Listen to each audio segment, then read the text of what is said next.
At the CamBioScience Discovering Organoids course, instructed by world-leading specialists including Dr Bon-Kyoung Koo, the Invitrogen EVOS FL Auto 2 cell imaging system from Thermo Fisher Scientific has proved an ideal system for the study of mouse small intestinal organoids. Within the mouse small intestine, villi are protrusions that consist predominantly of mature cells that live only for a few days. Crypts are invaginations of the epithelium around the villi and are lined largely with younger epithelial cells which are involved primarily in secretion. Toward the base of the crypts are stem cells which continually divide. The first step to preparing the crypts is to remove excess fat.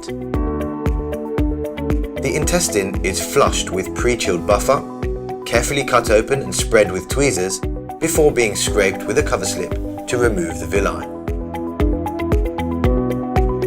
The prepared tissue is cut into small pieces and transferred to a tube containing pre-chilled Gibco magnesium and calcium-free PBS buffer.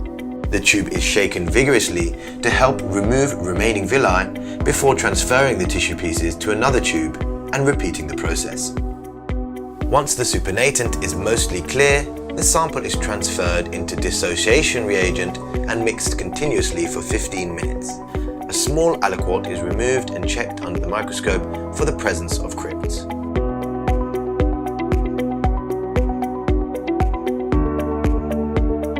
The supernatant is spun and the pellet resuspended in pre-chilled Gibco magnesium and calcium-free PBS. A sample is examined under the microscope to allow counting of the number of crypts. Once counted, a volume of supernatant, estimated to contain 50 to 100 crypts, is transferred into a 1.5 milliliter tube and centrifuged to pellet the crypts. The resuspended crypts are seeded into a tissue culture plate containing a 3D matrix and a Gibco media before being incubated at 37 degrees Celsius. The media will be changed every few days and crypts will typically start budding after 2 to 3 days. The number of organoids per well can be measured using images taken with EVOS FL Auto 2 and analysed with our Invitrogen Celeste data analysis software.